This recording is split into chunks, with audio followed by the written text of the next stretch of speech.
Hello lovely people of YouTube and welcome back to Mark on Life. Today I want to get a bit technical, so let's do it. So before anything else, the first thing I want to do as always is thank everybody that watched last week's episode of Retrospectives, which was Alfred Hitchcock's The Birds. If you haven't seen it, I will put a link in the description, and I'll put a link in the description, of course, to the first episode, which was Jaws. People seem to like them so far, so I hope that continues for all the future episodes. So, what do I want to talk about today? Well, last week I mentioned why I was doing this series and how that kind of came about. And this week I want to talk a little bit about how I make them, because people have asked me about equipment, and I think a lot of people think that you have to have a lot of expensive gear in order to be able to do something. And I thought that as well.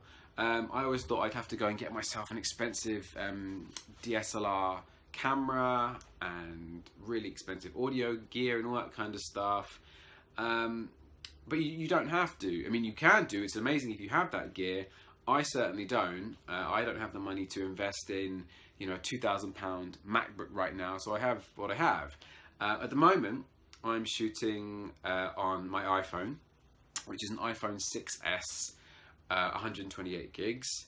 I always tend to go for the largest hard drive on a phone that you can, just because I know that I'll be shooting video, and video takes up a huge amount of storage space. So if I had the 16 gig, that would just be filled up immediately.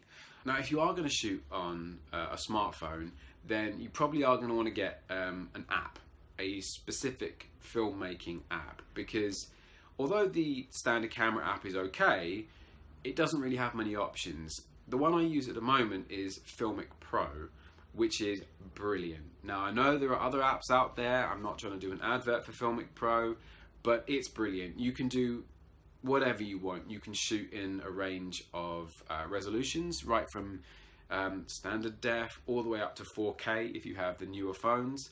You can shoot in any frame rate you want. So I tend to shoot in 25 frames a second because in the UK here we use PAL, but you can shoot in 24 if you want film mode, or 30, all the way up to 120 or 240 if you want to do slow motion stuff. So it gives you so much freedom in terms of zooms and white balance and focal points and all that kind of stuff. You have so much control over everything. It just makes this process, if you do know about the kind of more details of filmmaking, you have access to that stuff even with less complicated equipment.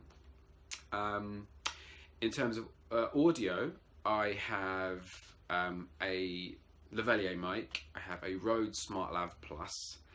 I did want to get a piece of kit for that, just because an iPhone is fine if you're shooting, like here now I'm just shooting with the iPhone's external mic, because we're indoors and I'm a few feet away, so it's nice and easy.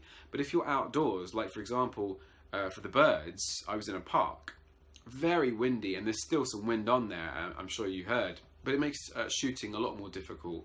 And so I wanted to upgrade that, and so I think I invested about £40, I think it was, so that'd be about $60 on the SmartLav, which is brilliant. Just a little mic that clips on here and can make the quality of your audio a lot more. And I've noticed that makes much more of a difference. I think audiences, when they're watching videos, if the video quality is a bit more or a bit less, nobody's going to notice. If you're shooting in 720 rather than 1080 or 2K or 4K, if you're watching it on a big screen, of course it will make a difference. If you're watching it on a smartphone, it really won't, or a small YouTube window. It's not going to make any difference at all.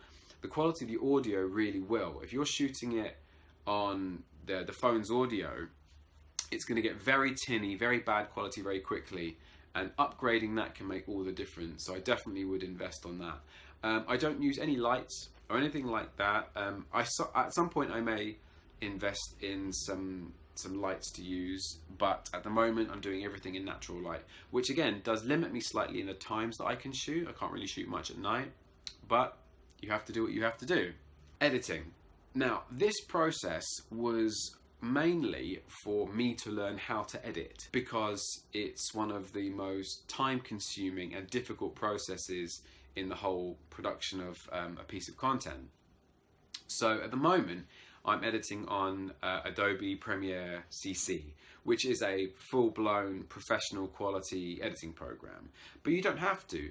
I also used to edit on just the iMovie app on the iPhone itself, and I still do for something that's very simple. If it was just a self-tape or a very small video that just needs trimming or something, I still would use that app. And there are free editing apps out there. I think there's ones Lightworks and VideoPad, and even Windows Movie Maker and iMovie if you have a Mac, I think is free. They're good pieces of software. If you want to move up to a bit more complicated and have more options, then you want to look at Final Cut and Adobe, and they do cost. So I am paying for that at the moment just because I wanted to see, firstly, if I could learn an editing program and be able to use it, but also to perhaps push myself into editing something a bit more complicated. And hopefully through the process of making these videos, that's the way it will go, but we will see. I'm not going to talk about writing this week because I'm going to save that for next week. So I think that's probably enough for me.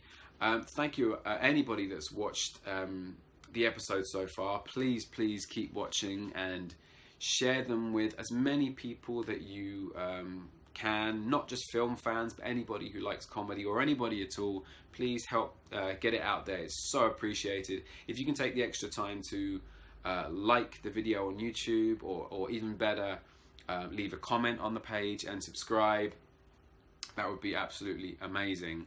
And so all that's left to say is next week. I'm not going to leave clues this time. I'm just going to go straight for it and announce today what film is next week's episode. And it is, drumroll, Predator. One of my all-time favourites, a classic John McTiernan film, Predator. So that is going to come out next Friday. I'll do lots of social media updates, so you will see it coming.